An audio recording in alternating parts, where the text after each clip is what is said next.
I'm Daniel Golden from Boswell Book Company, one of the partners in this event. It is day 4,123 of us being in business. I'd like to turn things over to our partner at Schlitz Audubon Nature Center, Michelle Allison, the Director of Adult Programming. Thank you very much, Michelle. So glad to be working with you. Thank you, Daniel. We really appreciate you inviting us to co-host this event with you, and it's really a privilege to be here with you.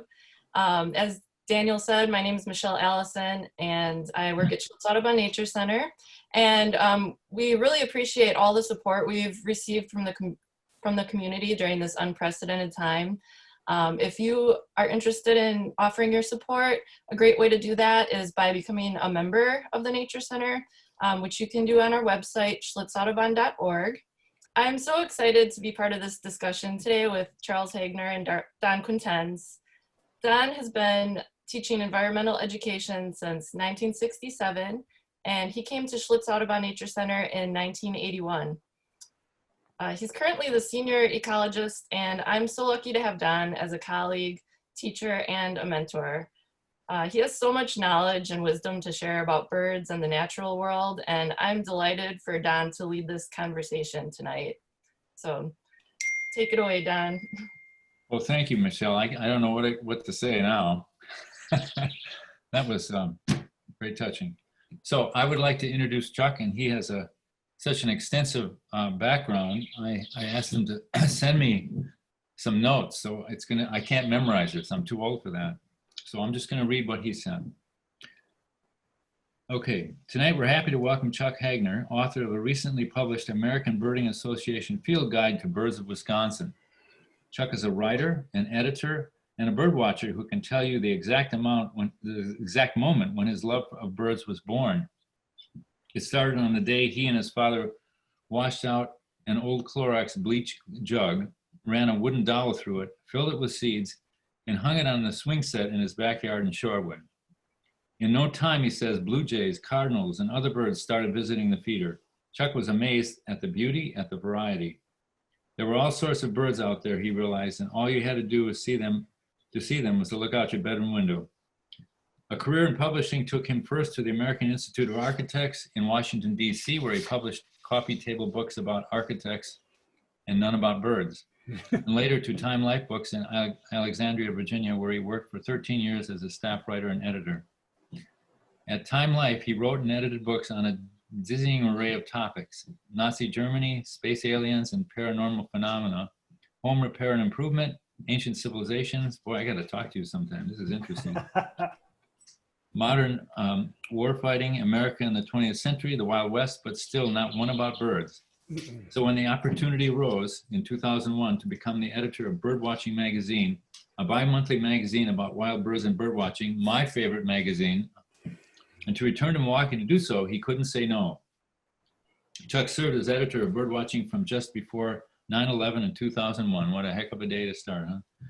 Until 2017. During that time, he worked with some of the most recognizable names in birding, including the authors David Sibley, Peter Dunn, and Ken Kaufman. I sure know those three names. And he wrote articles that appeared in many publications, including Nature Conservancy, Cabin Life, and Birding, as well as Bird Watching. He also authored 2 books about birds, Guide to Ducks and Geese, and Wings of Spring, Courtship, Nesting, and Fledging, which he wrote with the late wildlife photographer Tom Bezo. And he got to go birding in a dozen countries. The birdwatching that most influenced his field guide, though, took place just steps from his back door in Milwaukee County's Estabrook Park. Almost every weekend since February 2007, Chuck has walked the same route through the park, noting all the species he sees and reporting his sightings on eBird. This spring, he recorded his 164th species in the park, a northern shrike. Chuck is the director of Bird City, Wisconsin, the program that recognizes Wisconsin municipalities for making their communities greener and more bird friendly. And he is the board chair of the Western Great Lakes Bird and Bat Observatory in Port Washington. He also just started a 3-year term on the Village of Shorewood's Conservation Committee. Thank you, Chuck, for those wonderful things you're doing. You're welcome. I'm delighted to be here. I think this is great to finally get to have this event with Schlitz Audubon Nature Center and Boswell Book Company. We had all looked forward to an event earlier in the year, but of course, like everything else, that event had to be postponed because of the pandemic. So it's great to resume that and to pick up that thread. I am no stranger to speaking at Schlitz Audubon. Not too long ago, I gave a talk there in person in the beautiful auditorium about birds and window collisions and about the steps that people can take to prevent that. And I enjoyed that very much. And I believe that when I was editor of the magazine, I spoke there also. And I love to walk the trails, and I've always had a great experience there. So it's a real pleasure, and I'm very grateful for this opportunity. Thanks very much. So the book is the culmination of, I think, almost all of those experiences that Don talked about. It's easy for me to look back on all of the people I worked with at both Time Life Books and the magazine, Birdwatching Magazine, and to say there are people there who helped me on almost every page of the book.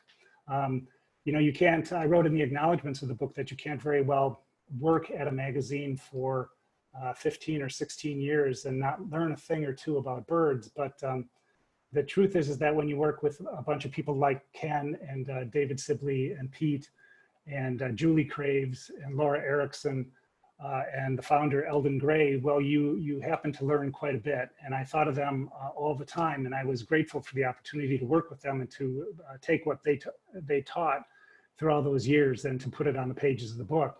But the other thing is that, you know, I think a lot about my colleagues that I started my career with at Time Life Books, because that was, you know, we did write about space aliens, and we did write about warfighting techniques and people who, you know, and the goal there was always to take what could be a very complicated piece of subject matter and to make it understandable for any reader.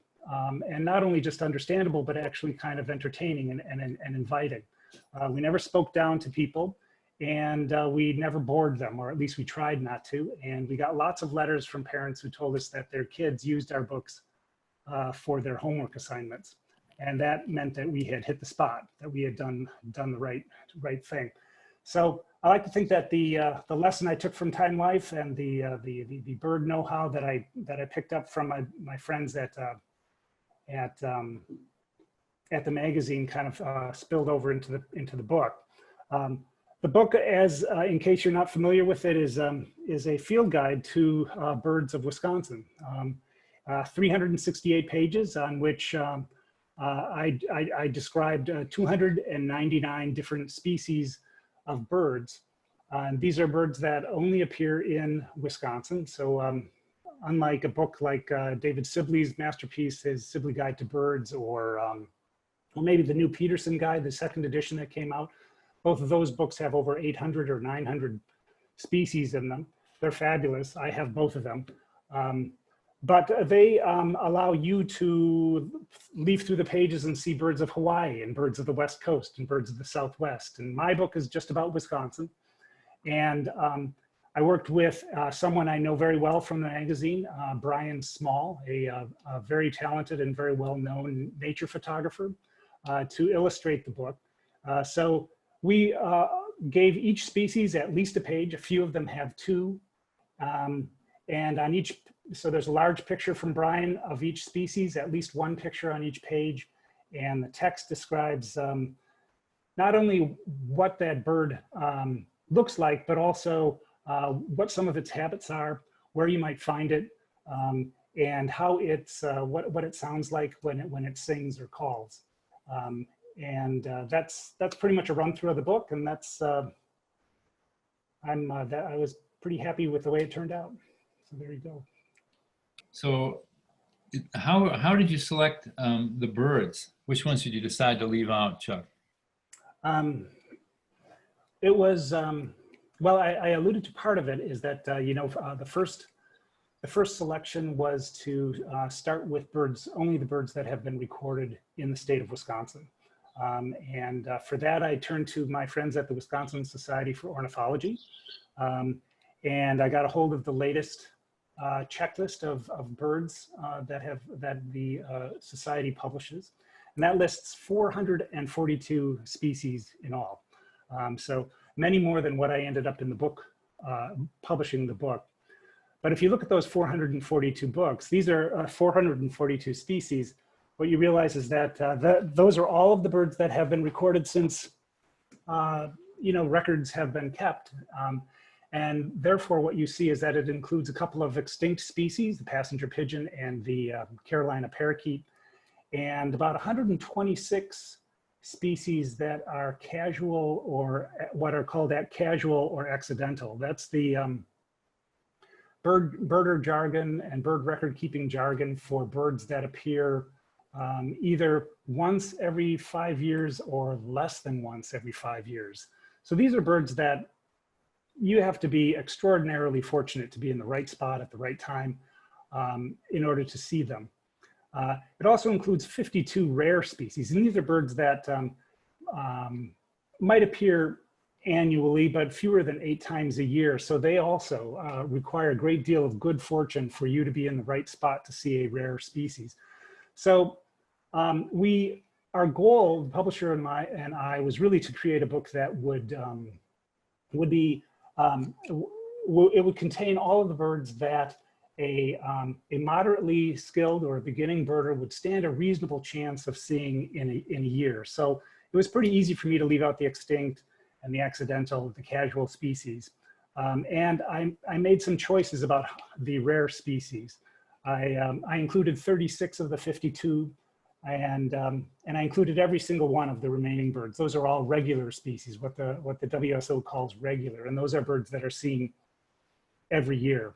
So when you go through the book, you would see primarily regular species. These are birds that you stand a good chance of seeing in every year somewhere in Wisconsin if you're in the right habitat, along with a, what I call a carefully curated selection of rare species. That includes a couple of birds that really make Wisconsin, like the whooping crane and Kirtland's warbler. These are, iconic Wisconsin birds now, but they are, technically rare birds. And one casual species, a purple sandpiper, that I just had to put in there because I was urged to by my mentor and my advisor, Bill Miller, who is the director of the Western Great Lakes Bird and Bat Observatory, and someone I consulted quite a bit when I was putting together the list. And he said, he advised that even though it's a casual species, it occurs along the lakefront every year. And I wouldn't, if he said it belonged in there, I believed him. So the total there is 299. So that's how I got there. I dropped out all of those really quite unusual species. Interesting, interesting. Yeah, I know what you mean about a local guide. I always encourage people to try to get a book that's as small a region as you can, because it's that much more relevant and easy to use. So what makes birding in Wisconsin special? Wow. Well, there are many, many reasons why I think that I was particularly fortunate to be asked to write a book about birding in Wisconsin. I think there are 3 things that make Wisconsin a great spot to go birding. One is the state's location on the continent. And the second one is its varied landscapes. And I think the fact that it has 4 full seasons, hot summers and very cold winters with beautiful springs and falls in between. If you put them all together, what you end up with is a spot that creates a lot of variety and lots of opportunities to see a large number of varied birds. The location on the continent is significant because,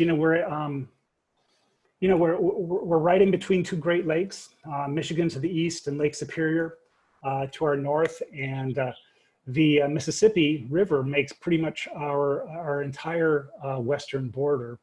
And then there are also just some magnificent rivers throughout the state, like the Wisconsin and the Wolf, to name a few. And all of these are corridors and nesting grounds and great spots for birds.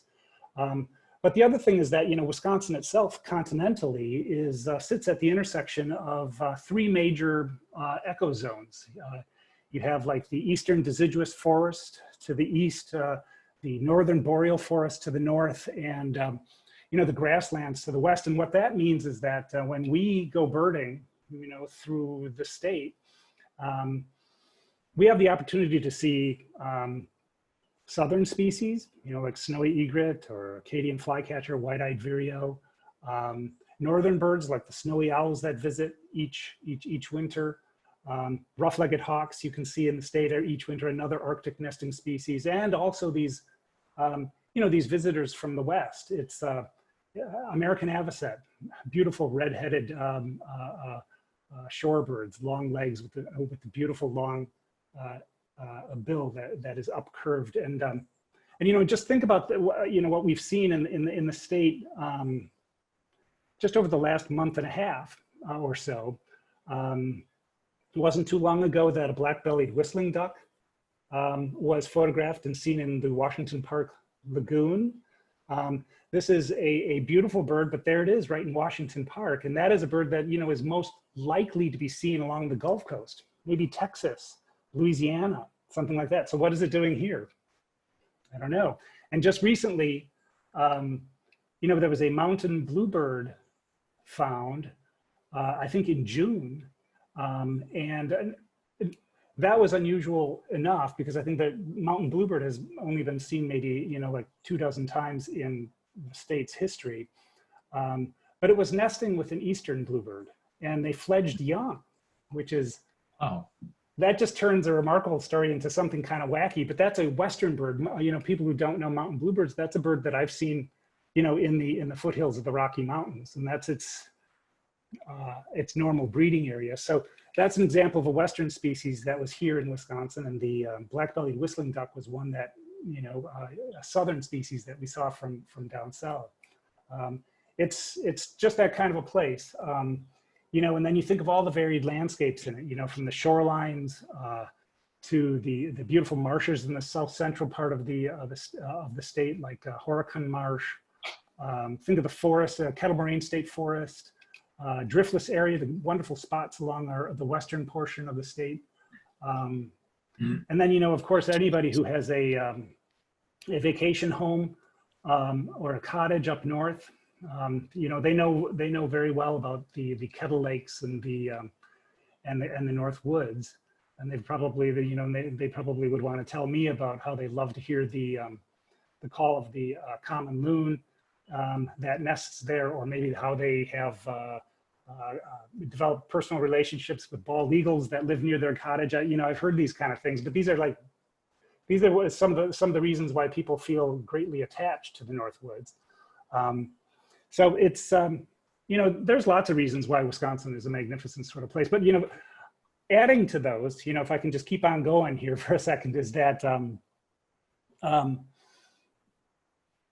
you know, there are two additional things that I wanted to call attention to, and one is that I think that Wisconsin uniquely has a what I would call like a welcoming community of birdwatchers in it, and I think what I mean by that is that, you know, there's boatloads. I'd say there's probably like 36 bird clubs that I can identify, including the bird club at Schlitz Audubon Nature Center. There are 17 Audubon chapters and centers. There's the Wisconsin Society for Ornithology that is always welcoming new members.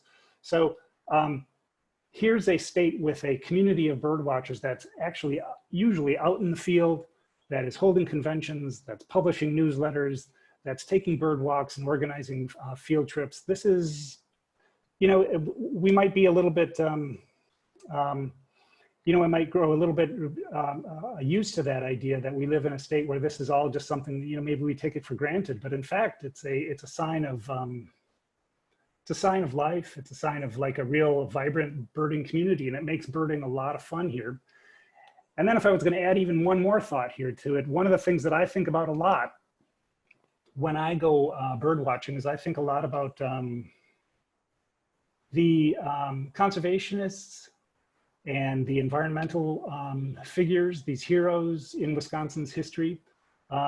I always feel like when I go out and see a bird and then enter it into eBird or make a record, I always think, well, yeah, you know, I'm walking in the footsteps of like some giants, like you know, John Muir, who grew up near Portage, or Aldo Leopold, who lived along in central Wisconsin. You know, there's a long line of people who were really towering figures in the environmental movement or the conservation movement, and they were Wisconsinites. And I think that we as a state should really be proud of that. I think it's part of what makes the history. It's part of what gives meaning to my bird watching. It's part of what makes my bird watching more interesting to me. So for all those reasons, I think that we live in a great state to go look for birds. You convinced me we should take a week-long tour of birding in the state. It'd be great. Take the people with us. I think it would probably take, you know, to do it well, we would probably need more than a week though. You know, there are so many great spots, and if we, you know, if we wanted to see all the birds, we would need to have like a lot of time too. You know, we'd have to go in different seasons, but I think we could definitely have some fun. Over the years, we've run many trips around the state. We've been, you know, to scans of places. And when you mentioned Leopold Reserve, we went up there, and the ICF, International Crane Foundation, and Baraboo Hills. And so we kind of poked here and there, but it might be cool to do an actual week-long getaway. Sure. And, you know, and think of that, you know, like in terms of just like the people involved too, you know, because George Archibald, you know, like Wisconsin has this history, you know, like a lot of Wisconsin researchers and scientists were instrumental in first convincing the government and the powers that be that DDT and other organochlorine pesticides were actually doing terrible things to the fish in our lakes, and also to birds like bald eagles and osprey and stuff like that. And you know, I'm very proud of the fact that it was Wisconsin who was really in the lead to accomplish that. And then when you think about the state of like cranes in the world today, many of those species are threatened or endangered. But it's George Archibald, who I know is not a Wisconsinite by birth, but nonetheless here in Baraboo, Wisconsin is the International Crane Foundation. And they are effecting the conservation of cranes all around the world. So it's another reason for Wisconsinites to be proud, really, of what they're doing and what they have done. Yeah, there's quite a legacy. Quite a legacy. Of course, we're all dealing with this pandemic, and how has that affected bird watching?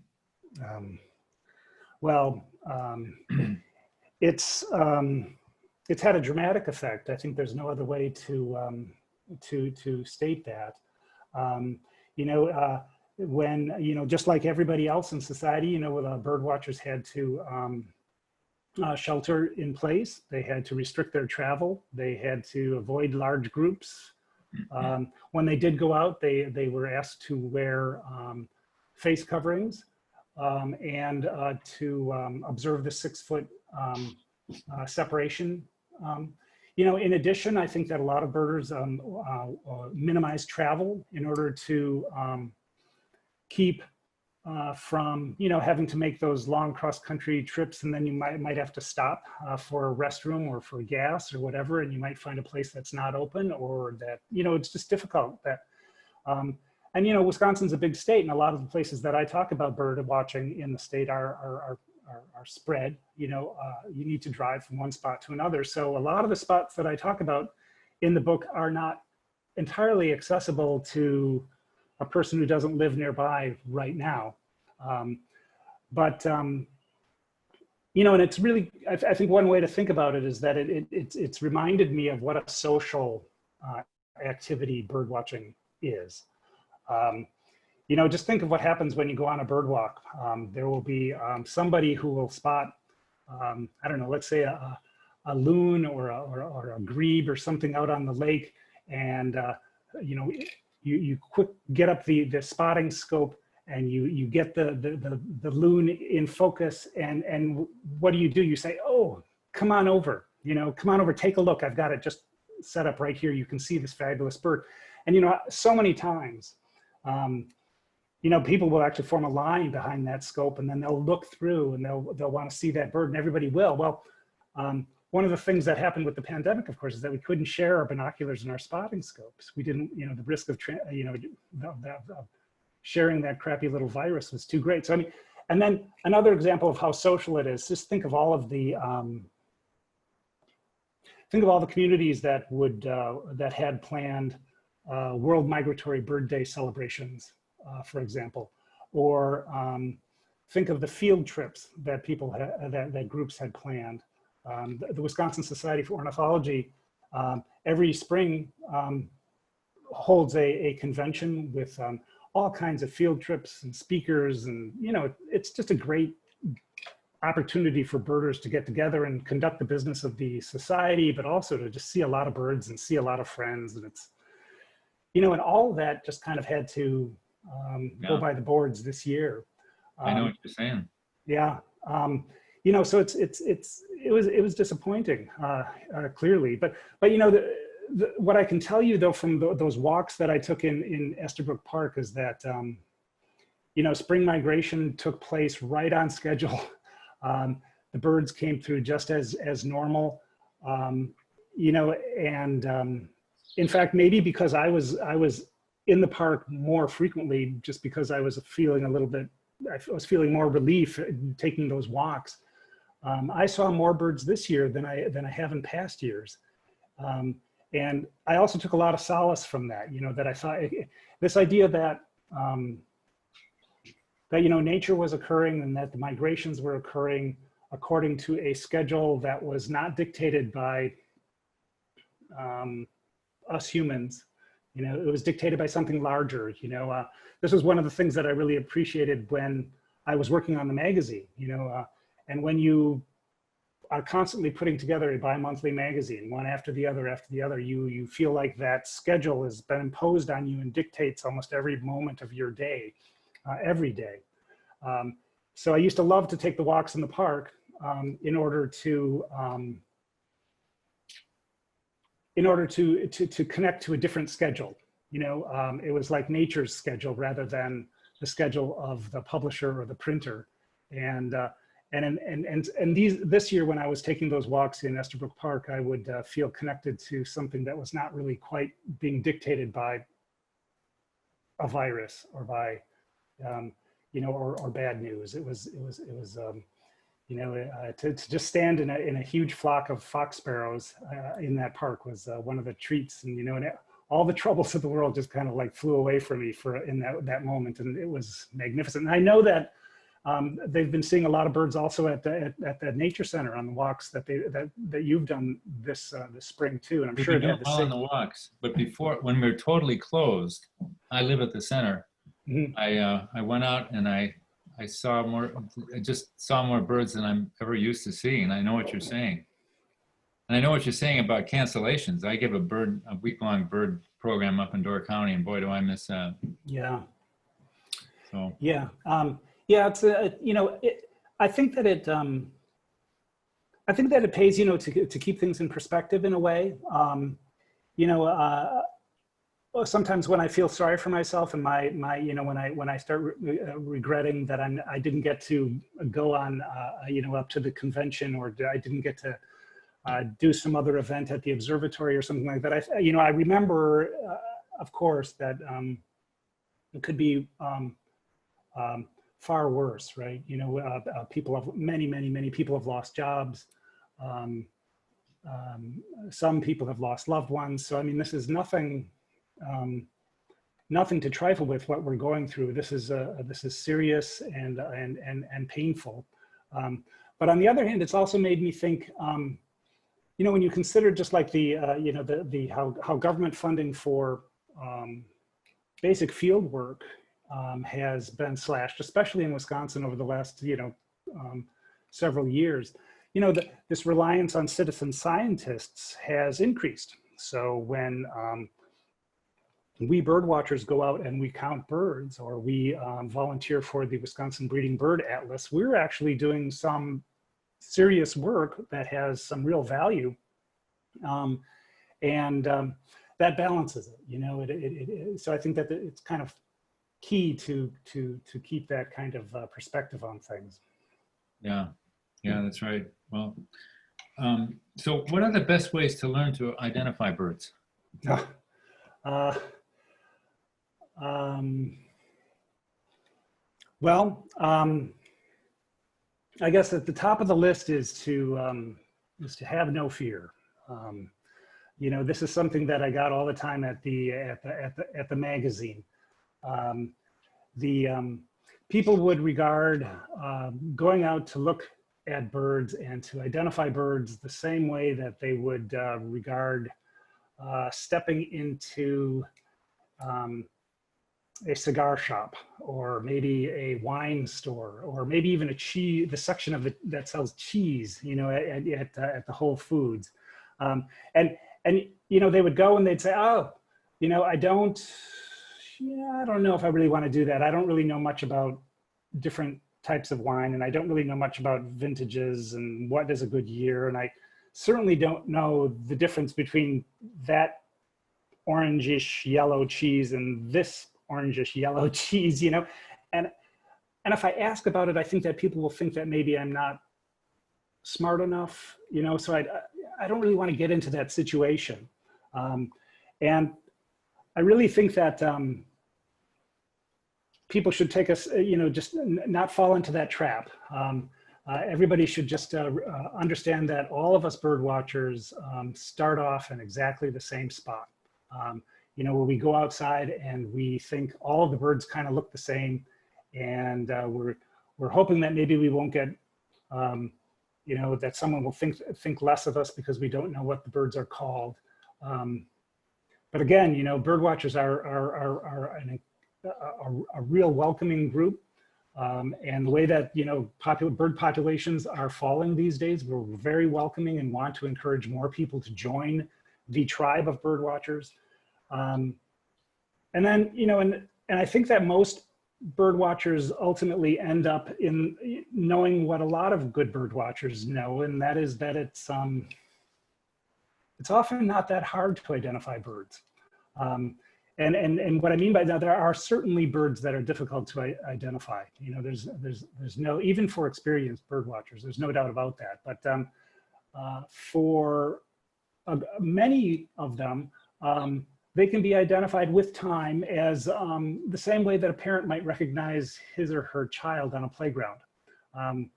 You know, you don't necessarily have to pay attention to the color of your child's eyes or what he or she put on in the morning, but you recognize the way that your child runs. Or maybe you know that your son is the tallest one on the playground, or maybe you know that your daughter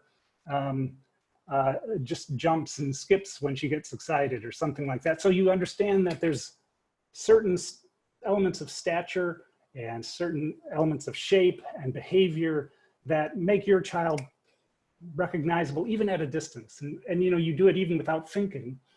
And that's the way it is with a lot of birds that I see all the time. There's some that I definitely have to study, but then there's others that I just say, oh yeah.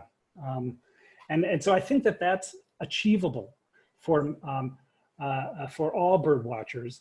And, you know, and I think that you can accelerate that by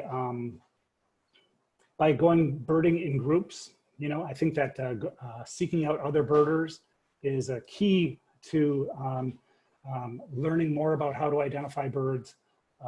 I think that going on your bird walks would be a great thing to do. I think going to any of the field trips that are organized by the Wisconsin Society for Ornithology or any of the other bird clubs in the state is a great thing. You will learn so much by just observing and drinking in other birders' techniques and what they see and what they say and how they recognize things and where they look. That's an excellent way to learn how to become a good bird watcher.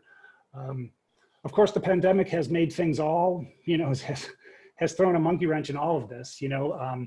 So, you know, if you're not able to go out in a large group, or if your field trips have been canceled, I would say try to make your yard as much of a bird destination for birds as you possibly can. A feeder, a source of water will bring birds to your yard. And I would recommend that you just look at the birds that you see often and look at them as if you were going to draw them, you know? Look at them as if the kind of details, you know, if you had to draw the birds that you looked at, how would you look at that bird? I think you might look at it a little differently. And then the other thing I love to tell people is to follow sounds. You can do this with robins and sparrows and any of the birds that you see in your backyard. Listen for a sound and then follow it and try to see the bird that's singing or making that sound. It's a perfect way to lock the image of the bird with the sound that's in your head. I would do, and today, and you know, I said, boy, I was very fortunate in the last few weeks to adopt a puppy. So now I have a 12-week-old bearded collie that is walking right past my legs as I was talking before. And one of the things that a new puppy does is that he gets up very, very early and he takes you out at like 4 or 5 in the morning when there's no other people, and but the birds are singing everywhere. And so this is kind of like my puppy time. And the birds that I've seen or I've heard during that time have been really kind of surprising. You know, to step out the front door of your house and hear red-eyed vireos and robins and all kinds of other birds singing right outside your front door, you know, with your new puppy. And today I added a new puppy bird to the list when a merlin here, and I live right in, you know, Shorewood, right on the north side of Milwaukee. This small falcon known as a merlin was in the tree just, you know, across the street from me, and calling and calling, and then just flew down and right past us. It was. So you saw that today? Today. That's the most amazing part of this. It was incredible. It was really fun. July? I thought Door County was about as far south as they'd be around in nesting season. Well, but I heard a Parula warbler down here a month ago. So. Mm-hmm. Yeah, it's you know, one of the surprises. As I was working on the book, was to kind of like confront my own conceptions, my own preconceived notions about where birds were. You know, I'm just like any other bird watcher. I have just like shelves full of field guides, and so I've spent a fair amount of time studying all of those field maps. You know, the ranges, the field maps in there, and so I know where the breeding ranges, and the red up at the top and the blue is the wintering area down below. And you kind of like get, you know, I just sort of assigned birds to their spots. And I was kind of working through the species accounts in the book, and I was thinking, well, yeah, this is kind of, oh, but wait, you know, because always Milwaukee County, amazingly, Milwaukee County, and specifically the Milwaukee County parks, and especially the Milwaukee County parks that have natural areas in them that were birded by Brian Russert and the natural areas staff of the Milwaukee County parks, routinely were upsetting my preconceived notions about where those birds should be, because Milwaukee County, and especially the parks, are full of birds. And they're full of nesting birds and really quite extraordinary, you know, things. And it really talks to me. It taught me a lot about the value of this county resource, the foresight of the people who created the parks in the first place, and you know, and about how. You know, each time now that I hear that, you know, the parks are underfunded and that there's no budget, and that, you know, it's a shame for us, the people who would want to use those parks, but it's a real shame also for the birds and other creatures that, you know, Brian has proved are relying on those parks to nest and to a stopover area when they're migrating. So. And so anyway, like, you know, like when was it, 2019 or so, the Milwaukee County parks were designated, I think, the 93rd important bird area in the state of Wisconsin. And I think, boy, with good reason. You know, it's another reason to be really to feel fortunate that we get to do our bird watching here in in Wisconsin, and specifically in southeastern Wisconsin. This is a huge resource for us. Yeah, that Grant Warnemont system down there that's a treasure. That's a jewel. Yeah, They've got cave swallows there, among other things. right, right, and all the bank swallows up nesting in the bluff. Yeah. It was just a great site and a remarkable thing to write about. Yep. Should we do a couple images from the book? There it is. There it is. Beautiful. Okay, this is a greater white-fronted geese. This is a bird that migrates through Wisconsin, and one that you need to be fortunate in looking for them in the springtime to find. The old Black-Bellied, so named because of those black patches on their chest and their bellies. If you want to see a ton of those, you go to Rome Pond near Sullivan, and just as soon as the ice is letting out, and boy, do they congregate there. See, that's excellent. This is from the introduction. One of the introduction to the book, there's like a, I don't know, maybe like a 6,000, 7,000 word introduction in there where I talk about, the Wisconsin landscapes, how to use the book, the birding year in Wisconsin, and also about how to identify birds. And as part of that, I try to point out some of the features of birds that, if you were looking at them, you might,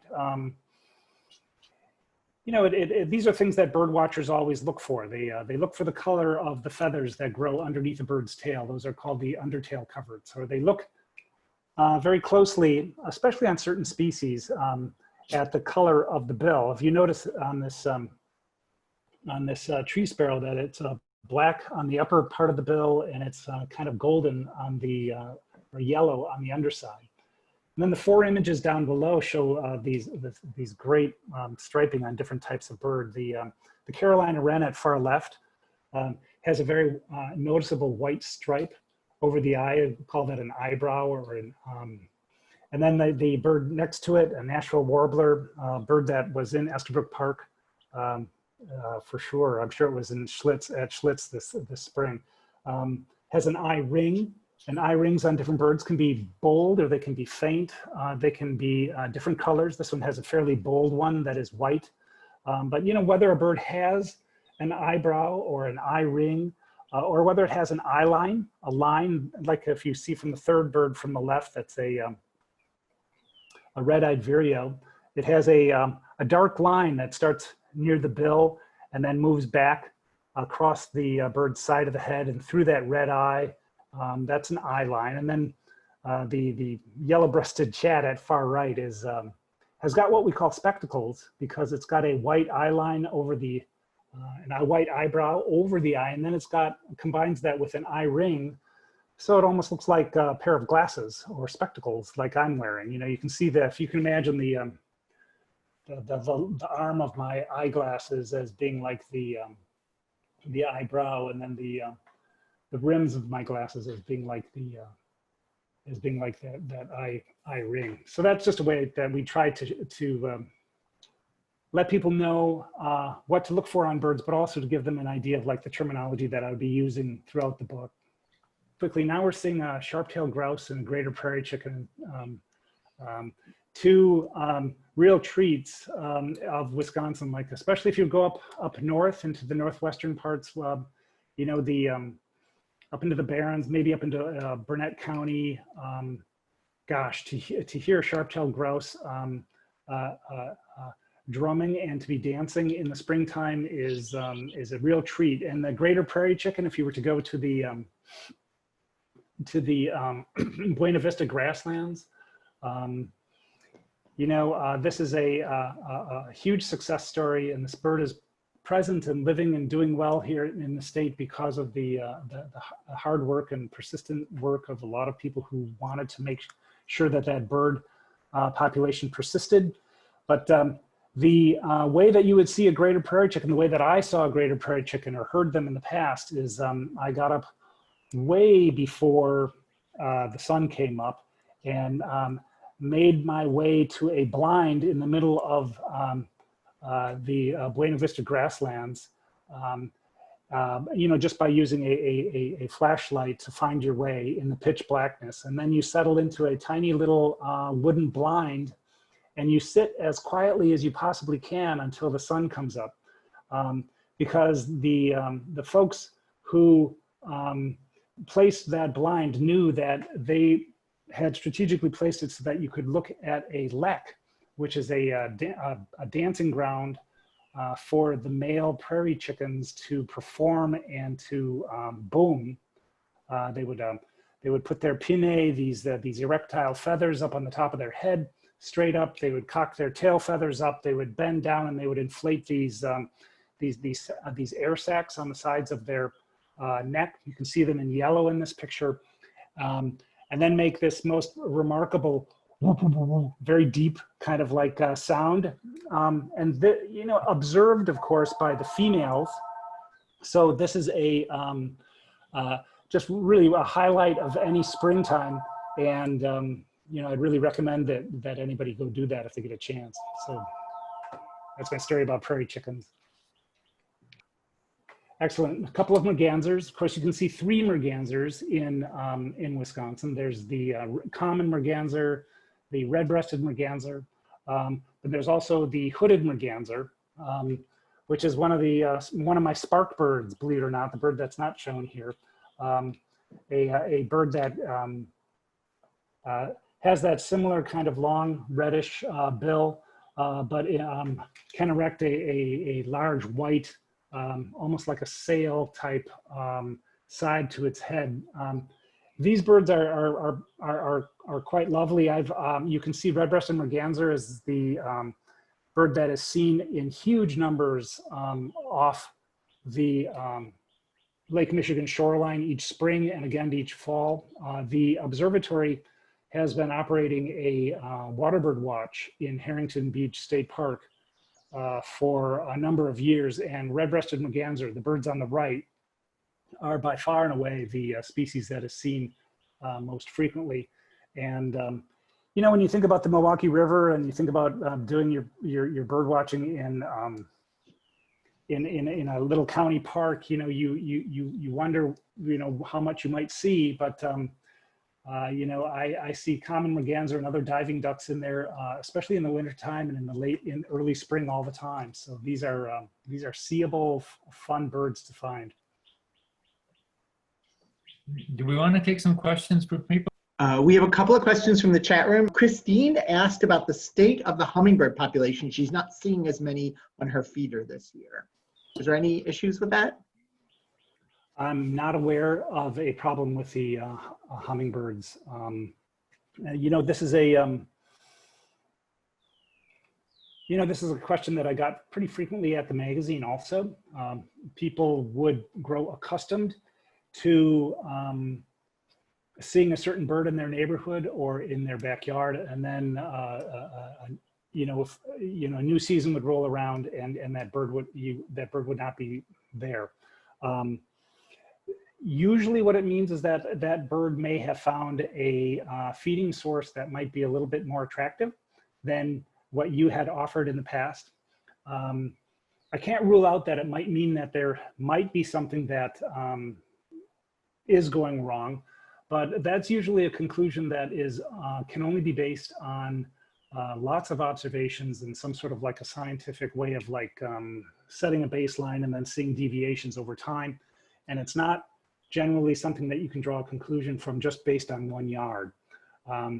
You know, and it's funny because my experience with hummingbirds is almost exactly the opposite. A couple of summers ago, I planted some honeysuckle vine in my yard, and I watched it bloom, and I thought, wow, this is pretty cool. You know, I wonder how long it's going to take for a hummingbird to find it. And I was sitting not far away from it, and it was like the very first year that it bloomed, and I watched a hummingbird come zipping right over, you know, past my garage and right up and started visiting all of the blossoms on it. And I thought, well, how is that possible that a bird could find this and know that it's there?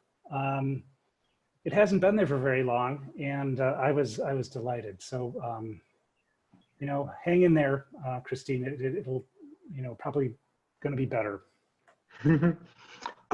We have Peggy had many questions for you. I'm going to pick one. Okay. She would like to know if you have like a list. So she is not a bird watcher per se, but she's interested. And she wanted to know if you had a list of several birds. She said 10 to 12. That might take a little while for a beginning bird watcher to keep an eye on. Yes. There, it would be, I think that there's a pretty good chance that everybody could probably see an American robin, an American goldfinch, a northern cardinal, a mourning dove. They could probably look up and see a chimney swift on almost any day. I think that if you live in the Milwaukee area, you stand a good chance of always seeing either a herring gull or a ring-billed gull, one of the two, because they're just like our numerous species flying all over the place. If you spend any time around highways or freeways or any open countryside, you'll see a large bird with tilted V wings like this, and that's your turkey vulture, especially on warmer mornings. Like if it starts off a little bit cool and then gets warmer a little bit later, what happens is that you'll see these big birds get up there and they start to ride on the thermal. And then, I think that there's a good chance that if you start looking, if you're driving along the freeway, you pay attention to trees along the side of the road, look on signs, sometimes look on fence posts, and you will pretty certainly see a red-tailed hawk. That's our most common big buteo hawk. It's got a big football kind of barrel-like chest, and it's white, frequently with some black markings on it. How many am I up to? I think that's I think that those birds would be, and you know what? Anybody who has access to the lakefront or to the river will probably see a mallard. And the cool thing about, again, this idea of like the wine and cheese and about getting a little psyched out about starting birding. Everybody starts thinking that they don't know anything, when in fact, almost everybody, probably thought, oh, I've seen those birds. I've seen the robin. I know what the cardinal looks like. So I mean, it's doable, and the great thing about bird watching is that there's always more to learn. Even a person who's been at this for a long time will still find a part of the world or a species that he doesn't know beans about. That certainly describes me. And I started just like anybody else. I went out a lot and I thought, wow, all these birds look the same. And then I thought, oh, you know what? They don't look the same. They're all very much different. So she'd like to know if you could be any Wisconsin bird for the day, what you would be. And I would like to know, as a mother who's good at spotting birds, if you have any tips on how to point them out, because that branch over there, no, at the bottom is for me. If I could be any bird for a day, I would love to be a peregrine falcon. Like the merlin that I saw earlier today, but it's the ultimate falcon. It's much larger, has this beautiful steely blue-gray feathering and black markings on its face. And it lives on very tall buildings and also on cliff sides. And it has been the subject of a huge restoration effort led by Greg Septon and other superheroes in the state of Wisconsin. Because of their efforts and because of the steps that we've taken to rid the environment of DDT and other pesticides, these birds have made a huge comeback. But they are ferocious, so they typically eat other birds, and they hunt for those birds by flying very, very high above other birds that are in the air and then diving down and knocking them right out of the sky. So they've got that kind of quality to their personality. I hope that doesn't make you think that I have that quality to my personality. I like them because they're fast and because they're survivors and they're beautiful. And then pointing out birds that you see is a challenge for every birding group. I'm sure that Don knows that this is an issue. You know, you see a bird and you want to get everybody in your group to see that bird that you found also. It pays to start with the most identifiable visual feature that you can think of, that everybody can see, and start there, and then go step by step away from that. Many birders that I know, especially when they're talking about birds that are in a roundish kind of tree, will liken the round shape of the tree to a clock face. So 12 will be straight up, 3 and 9 will be to the sides, and then in between will be the other hours of the clock. And then you can kind of work sort of like, you know, toward the center, toward the outer edge.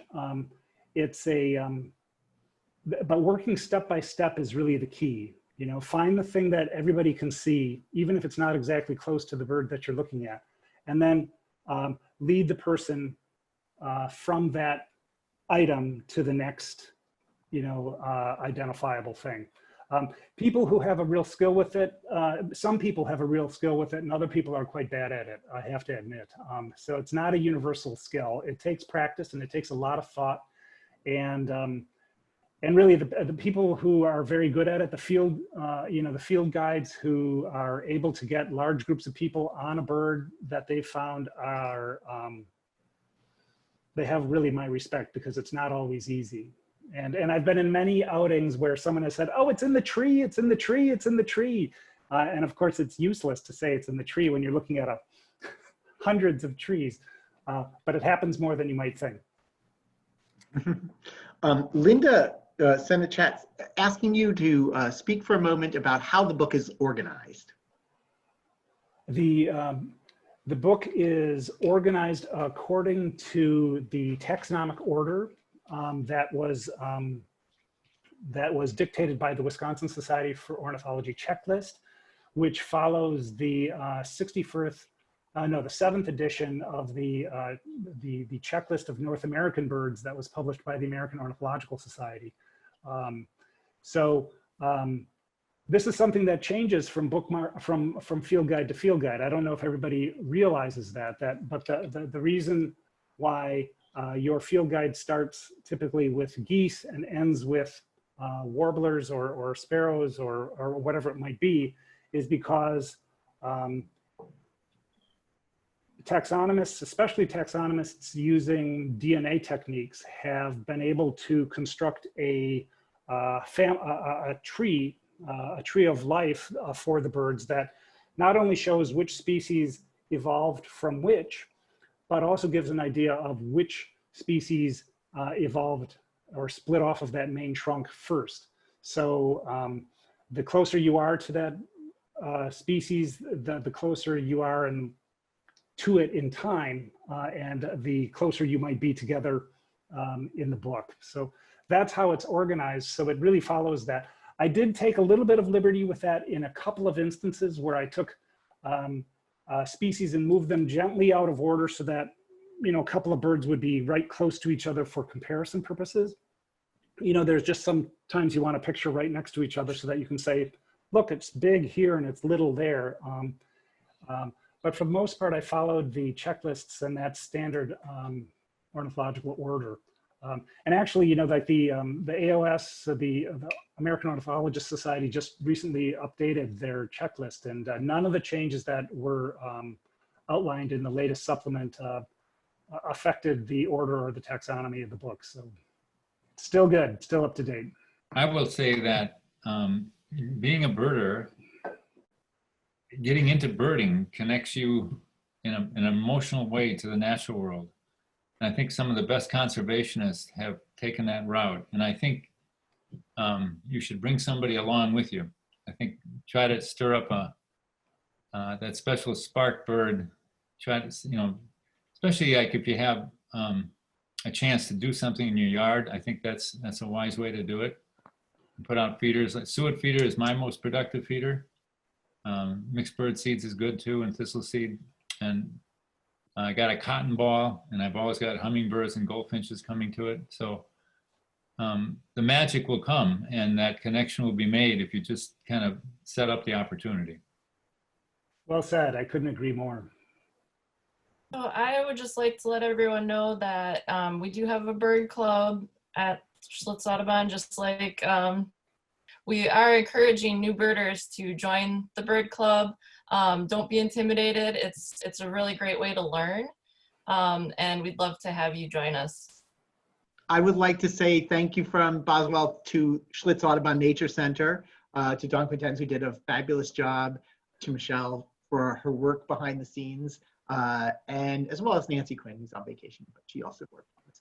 And Charles Hagner, what a special thing that you are in the Milwaukee area. So can make birding more important for everybody. What a beautiful book. I mean, I really have to tell you, our buyer Jason, when the book came out, he said, "Wow, that is a much nicer book than I expected." It's a beautiful, it's really well priced. I know if the Schlitz Audubon store is open, they're selling it as well. It's available online from us. I'm sure it's at many libraries and anywhere you want to buy it, you can probably do it. So thank you all for coming. We are so grateful. We would not have a bookstore or nature, right? Thank you, Chuck. Thanks for being there. Thanks for being there, Daniel. Thank you very much for this.